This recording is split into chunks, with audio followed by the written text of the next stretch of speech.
Hello, everybody. This is Mike Feldbauer from the Flagler County Drug Court Foundation, coming to you on the road to recovery and coming from the Flagler Voice podcast studio. I will be right back with our guest today, so stand by.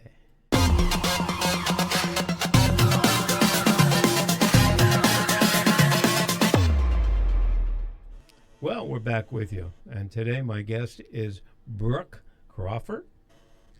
And Brook, say hi to everybody. Hello, everyone. Okay. Brook and I met, I can't remember how long ago. I know you've been to my house for one or two of our meetings that we had there. And Brook has been involved in the world of recovery for a while. And I have her here to tell her story. So, Brook, whatever you're comfortable with, let's go. Hello, everyone.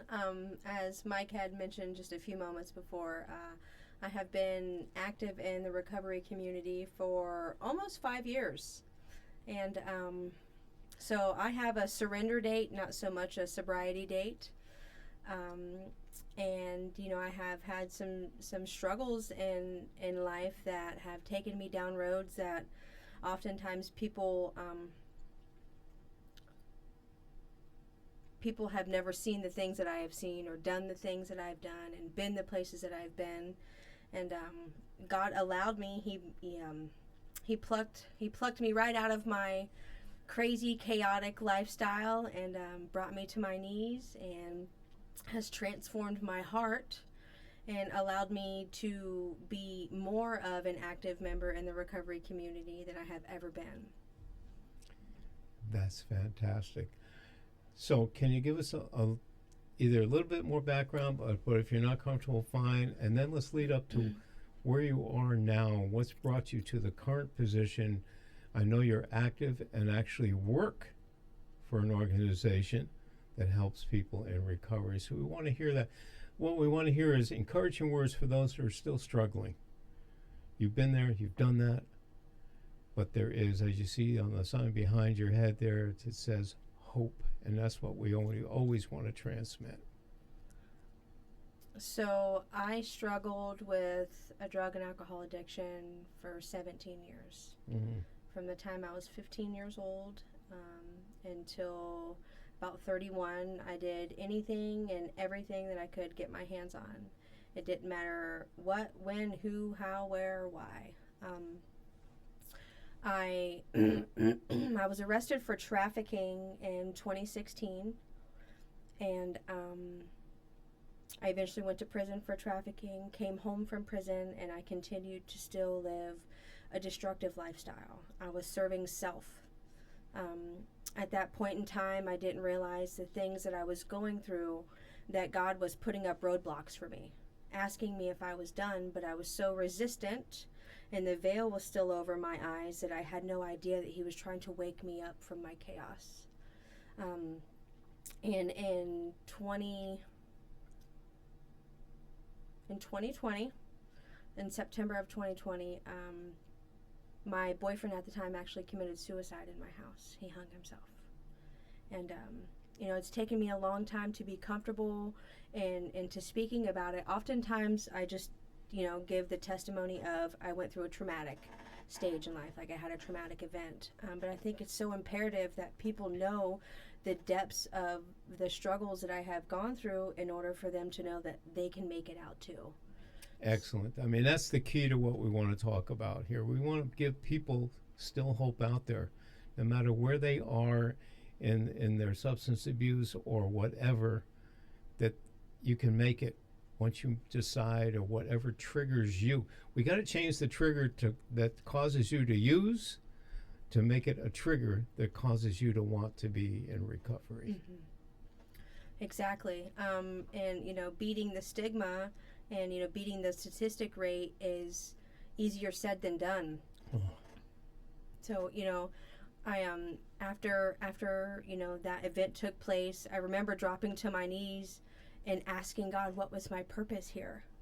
You know, why am I still here? You know, why did it have to be him? Why wasn't it me? You know, I had this, you know, whole ocean and, you know, just waves of emotion that I didn't know how to properly handle it. And then God sent two men in my life that changed my life forever. I have known, everyone knows him as Skeeter, but I've known Charles Cowart the vast majority of my life.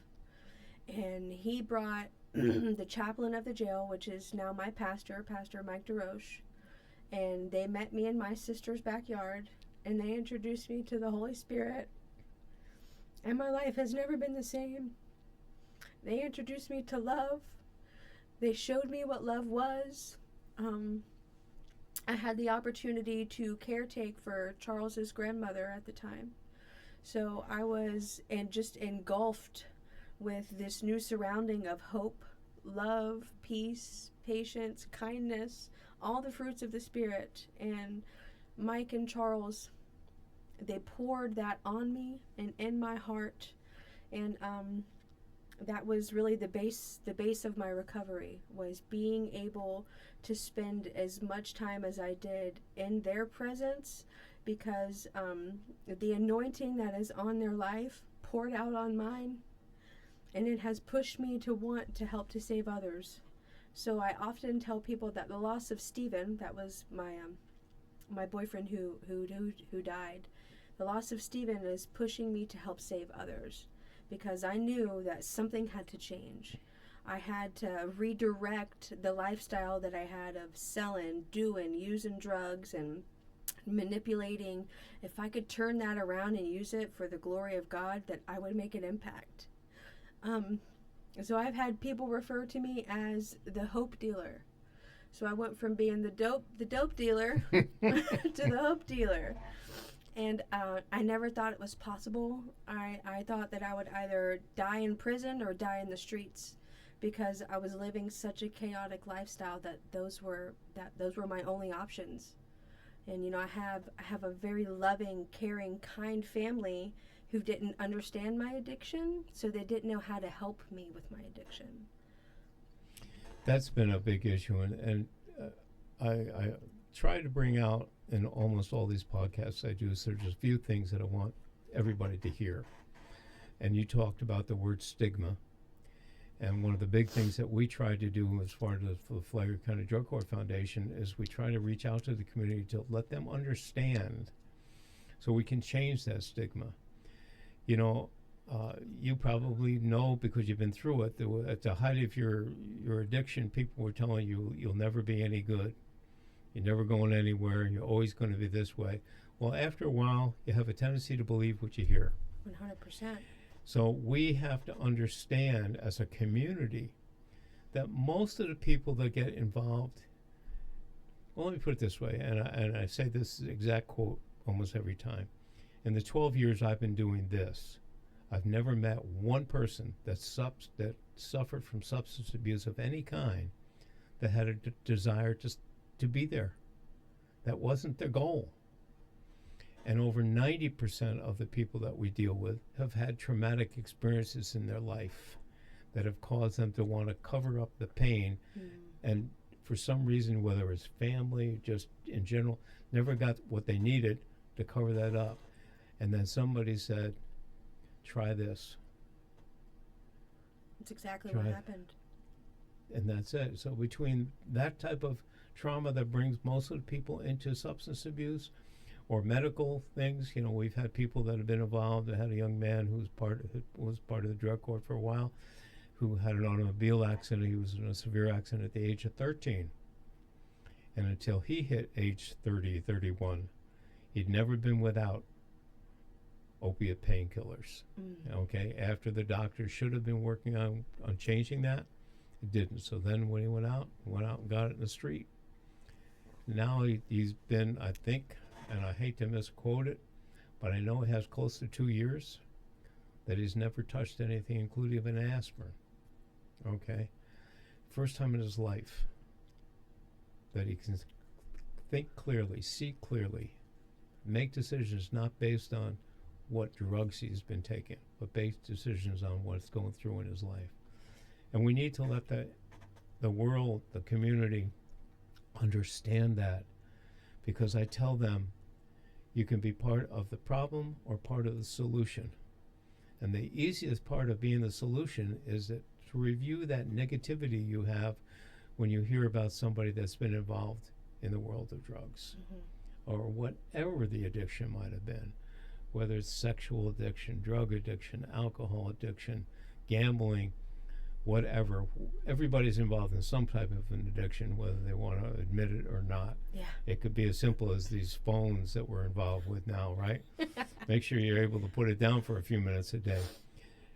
So we have to have a better understanding of that so we can reduce that stigma. If we can help reduce the stigma, we can make it easier for those who get to the point where they say, okay, I'm ready, I need, I want, instead of putting them down. You might be involved in criminal activity, but most of that was to support the habits that you've got into. You didn't start by saying, I want to be a criminal. No, I want to go to jail, or I want to go to prison. I don't think that was on the mind of anybody that I've met in the 12 years that I've been doing this. And it's so important that we can help people bring back that hope. Yeah. I met Mr. Charles Cowart a long, long time ago, so I've seen what he's been through. I know Pastor Mike because of him being the chaplain at the jail. We've dealt with him and worked with him, and they're doing a great job. And we have other organizations and churches and community stuff out there. So whatever your need is out there, check with us. We're not the treatment providers here at Flagler County Drug Court Foundation, but we can direct you to a lot of places based on what your needs are. And everybody has a different thing that's going to kick them off or trigger it. Again, we want that trigger to be a trigger of recovery, not a trigger of use. And there's lots of things out there that we can help you with. So that's what we're looking at. And where do you think we are? So, trigger. You can have a trigger of hope. Yep. Or a trigger of use. I like that as the first time I have heard that used in that reference, because my experience triggered me to change things and to turn it around. But, like, no one's road to recovery is easy. What really pushed, in my case, what really pushed me through was that I surrounded myself with people who loved me, who had a vision for me, who seen things about myself that I couldn't see. And that's exactly, I've noticed that with, like drug court clients, that there is such a network of communication, of support and love and care, that you have to be like really resistant to not receive that. I have noticed that, and with anybody, including myself, who has been successful in their recovery or successful in their surrender to God, that they have accepted the love, accepted the peace, accepted the care. Oftentimes people take criticism and they get offended.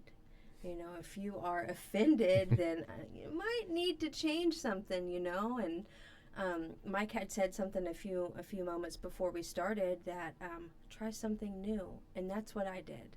I tried something that I had never, I didn't even know if he was real, and I'm talking about the Holy Spirit when I say that. Like, I didn't know if God was real.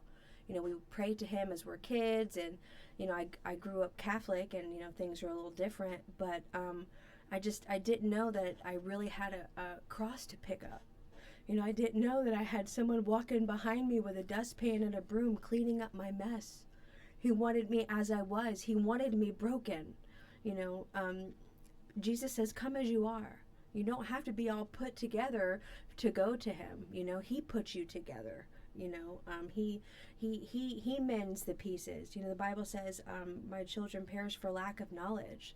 That's why it's so important that we get out there and we spread the gospel, and and we speak truth and we speak peace, and we pour our hearts out onto other people in the community, because there is such a revival happening in this area and in the jail that I never thought it was possible. When you walk into that jail today, you feel the presence of the Holy Spirit.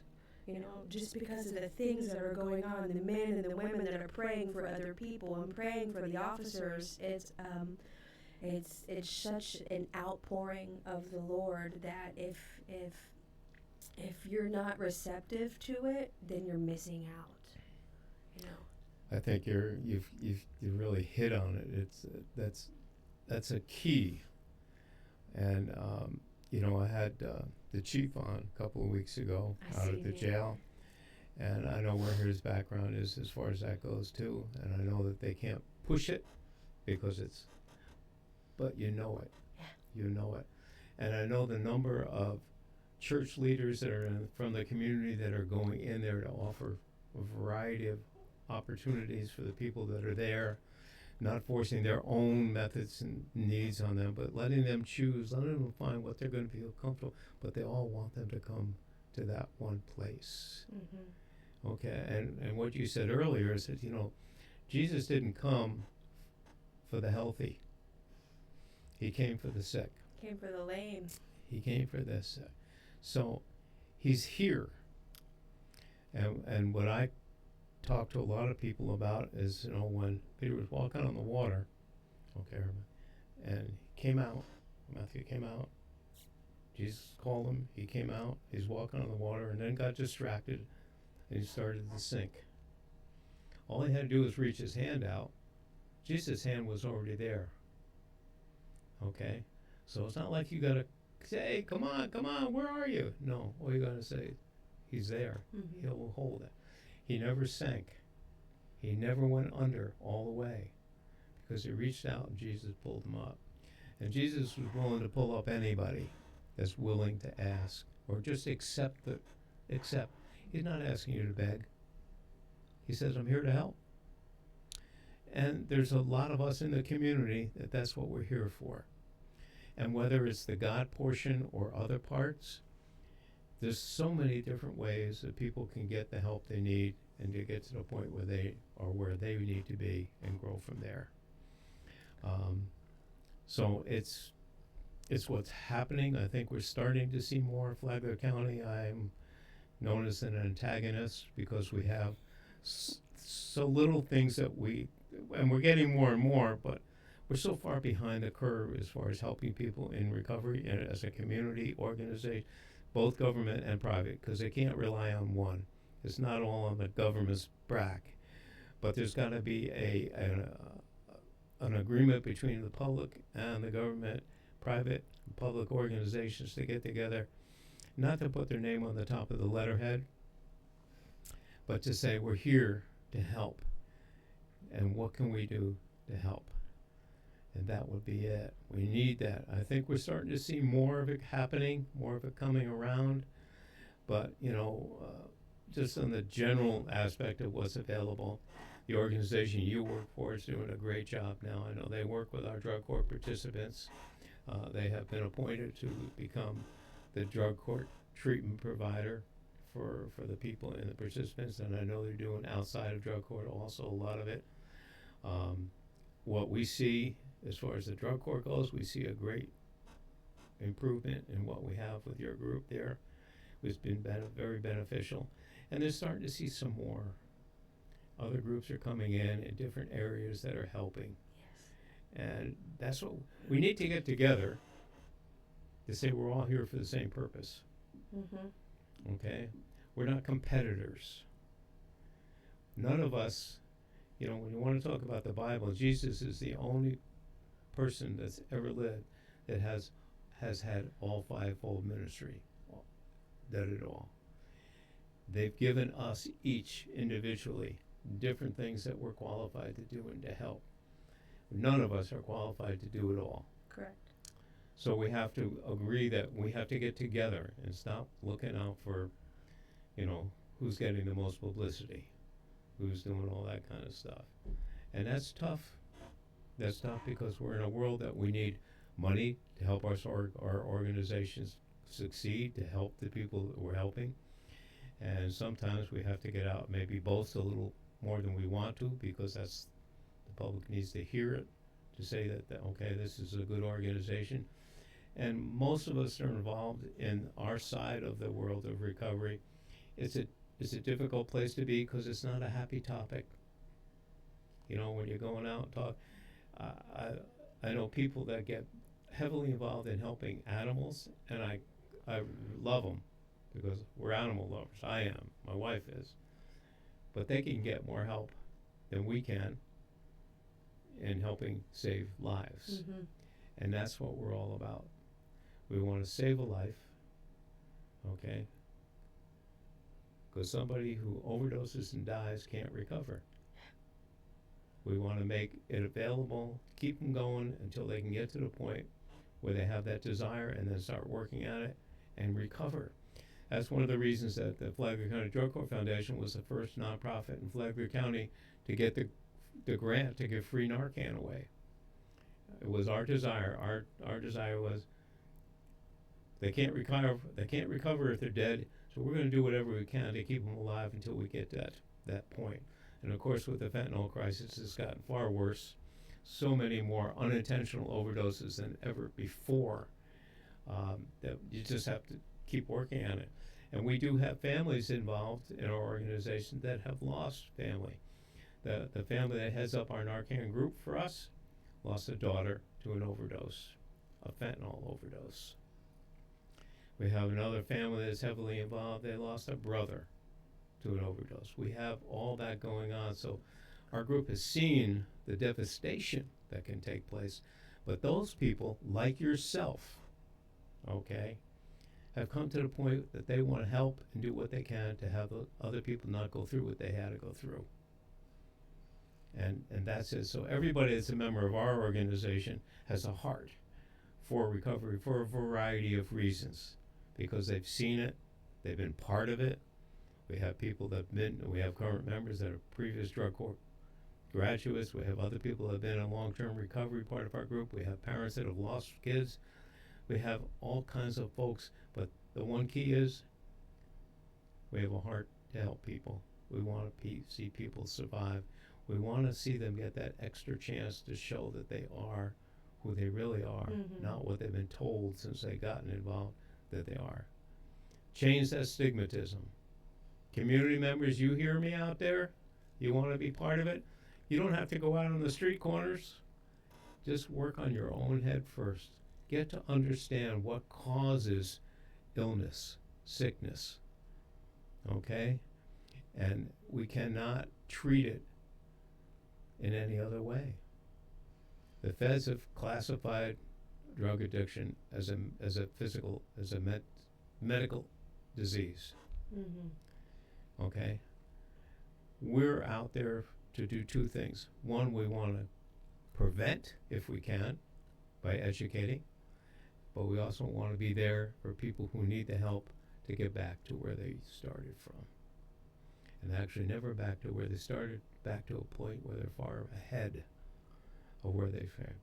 When I see the program that our jail has out there now, it's incredible, because there's not many communities in the state of Florida, or probably nationwide, are doing what we're doing here in our community with a program where we have a SMART program which offers treatment in the jail 5 days a week.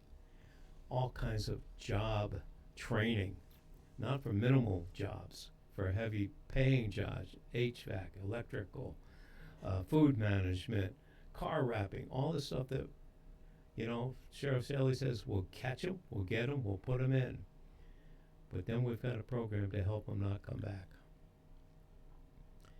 And that's what we need in all of our areas. We need people that are out there. So employers, if you got job openings, let us know about that.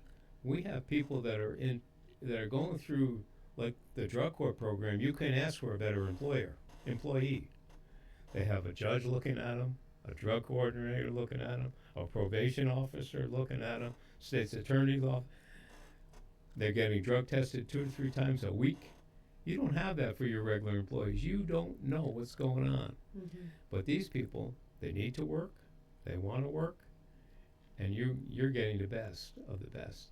And if you treat them right, when they graduate, they'll still stay with you, and you've got a good, solid employee. So think about those kinds of things too. I don't know what you're seeing out there in your world and what you're doing in helping people. Is that an important factor? It's so important. So Mike had spoken briefly. I work for Epic Behavioral Health, which is an organization that is in Flagler and St. Johns County.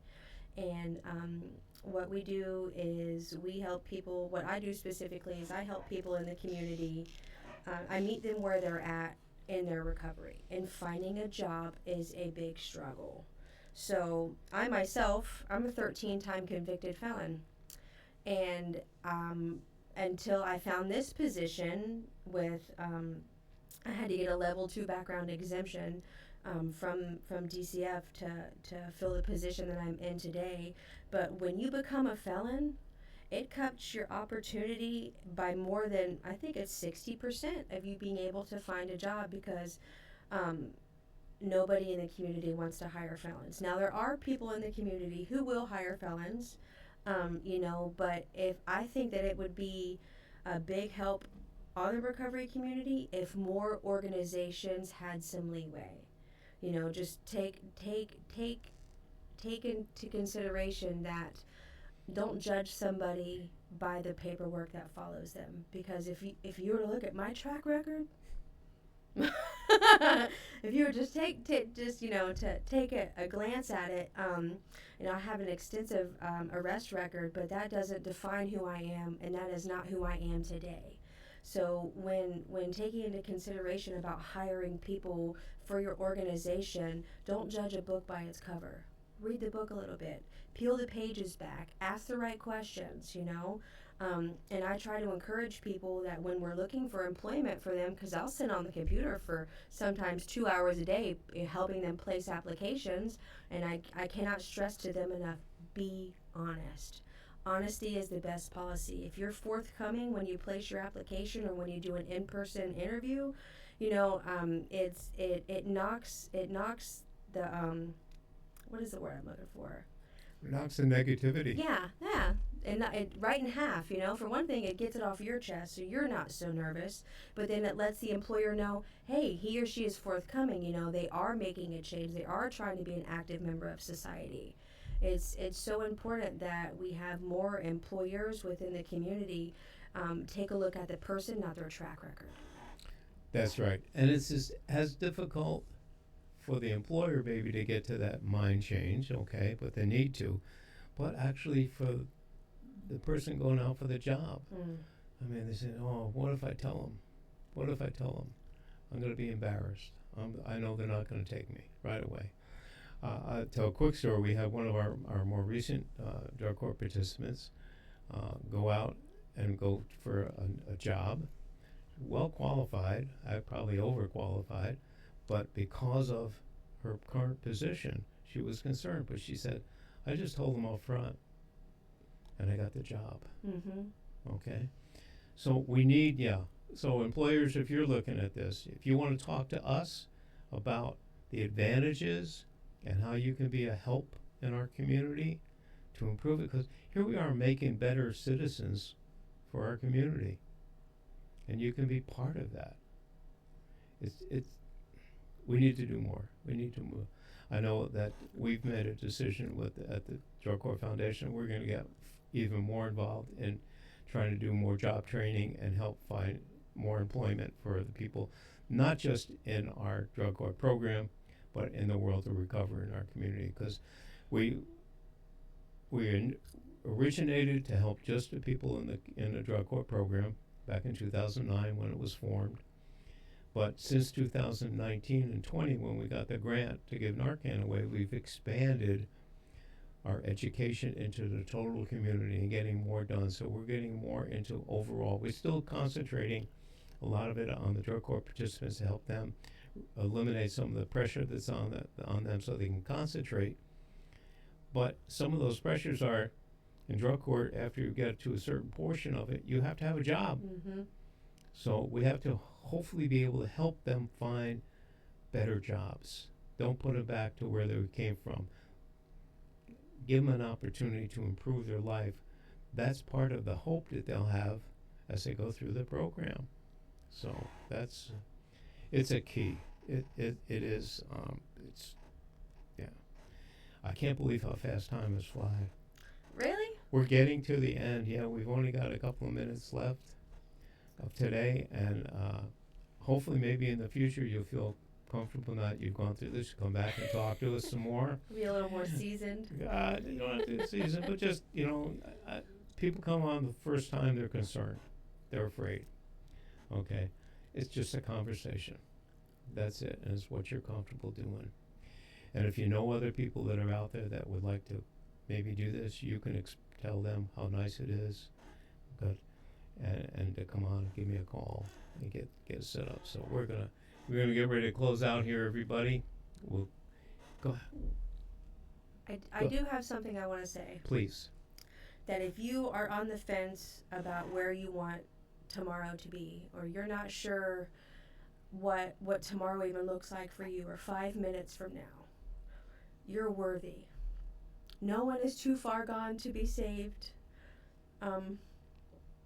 And if you're just afraid, if you put the pride aside and think about, whether it be your children, your parents, your family, yourself.